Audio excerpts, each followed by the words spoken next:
Greetings, this is Alex, and you likely know I'm not one easily impressed by just any combat system. Heck, last month my entire Game of the Year awards was only about combat systems, but I can already say that Monster Hunter Rises is absolutely ridiculous in all the best ways.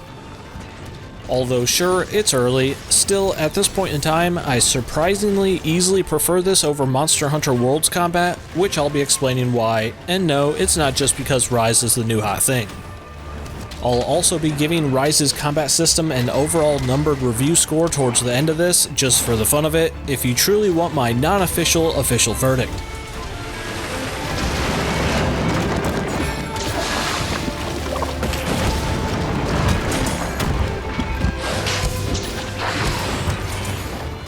Now, first off, the biggest change here in Rise is the Wirebug, which is a super useful traversal and combat tool, kind of similar to the Clutch Claw added in Iceborne, but done so much better. Monster Hunter's combat has always been pretty polarizing between some weapons allowing you to super quickly move about the battlefield, and others making you feel like a sluggish, over-encumbered RPG character. Here in Rise, however, every weapon got a gigantic mobility boost thanks to either some of the new basic attacks or the new Wirebug ones called Silkbind attacks, which require 1 or 2 charges of the Wirebug gauge down there at the bottom of the screen. To give you an idea of how potent some of these changes can be, the Lance gained this new Silkbind attack that allows you to tether to a monster, allowing for you to come flying in from an awkwardly long distance. Flying tanks will absolutely be a thing in Rise. If you're a Lance main, this alone is a huge game changer, not to mention its other new attacks. There is also some new extra weapon tech in there to be discovered as well. For one example, stalling the hammer's Silkbind attack by activating it while you're charging up the hammer.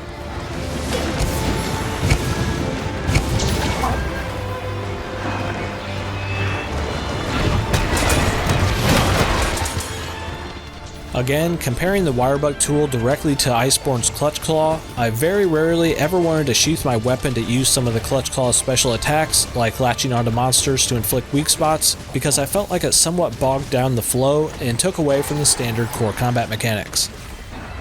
Here in Rise though, I eagerly await every single acquired charge of my Wirebug gauge, since you can do some seriously cool attacks with it, or just do some silly Spider-Man-esque stuff that you could not do before. That is exactly the kind of gameplay mechanic you want to see in a new action game, one that you're really excited to use every time it's available, while also expanding how you actually play.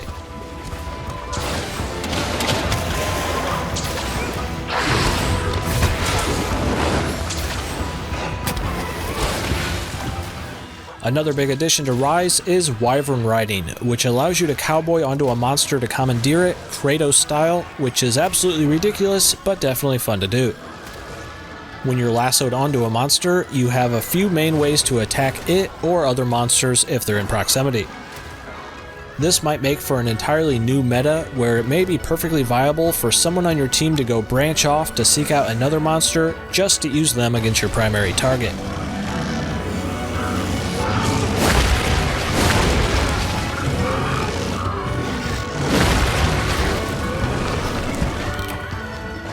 However, if you're Wyvern Riding all by your lonesome with no other monsters in sight, you can send them careening into walls instead to deal some extra damage and possibly knock them down. This all seems to be replacing the old aerial attack build-up mounting system where you would grab a hold of monsters and wail away at them with a knife to build up to that one big final hit with your main weapon. That old mounting system took up a lot of time, and it was always somewhat awkward for teammates knowing if they should be attacking or not while you're doing it, so I'm perfectly fine with seeing that system gone here, even though it's been in the series for years and years. There really seems to be a greater focus in Rise on trimming down the downtime to get you right into the raw monster hunting. Compared to World, rather than little open world style regions where you can do all kinds of stuff other than hunt monsters, in Rise, somewhat more like the earlier titles, areas feel more like big monster hunting arenas to just have fun battling in. This feels like more of a return to Monster Hunter truly being boss fights the game, giving you a large but not confusing arena to fight in, getting you right into the action.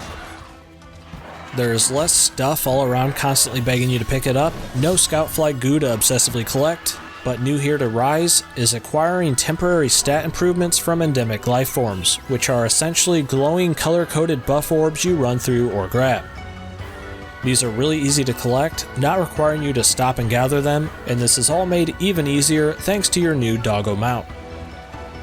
Unlike Iceborne's similar looking mounts, these ones you have full one-to-one control over, which feels great, and you can still use your travel time to catch up on busy work like sharpening your weapon or healing.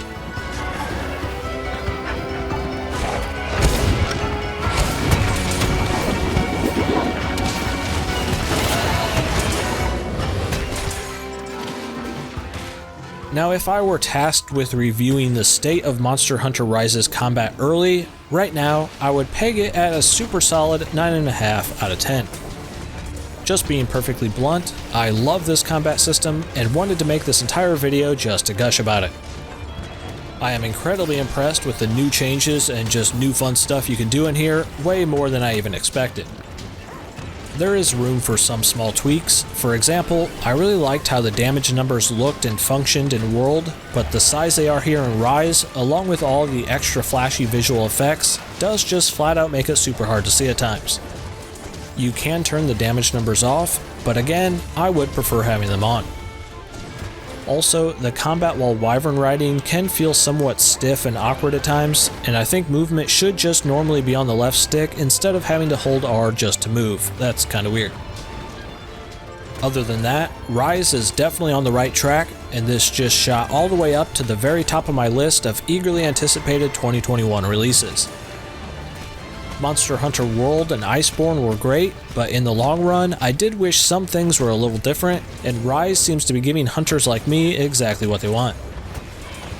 Overall, my closing summary of Rise, it seems like verticality, faster combat, more seamless mobility, and taking less gameplay control away from the player is the main focus of this entry.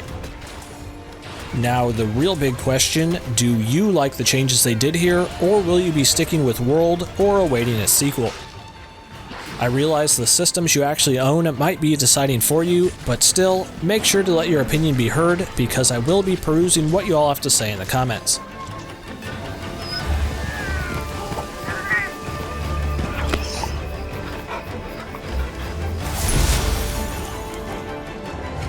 I have a lot of future content already planned and some in production for Monster Hunter Rise, so hey, why not consider sticking around on the channel for when those videos go live? Just a thought.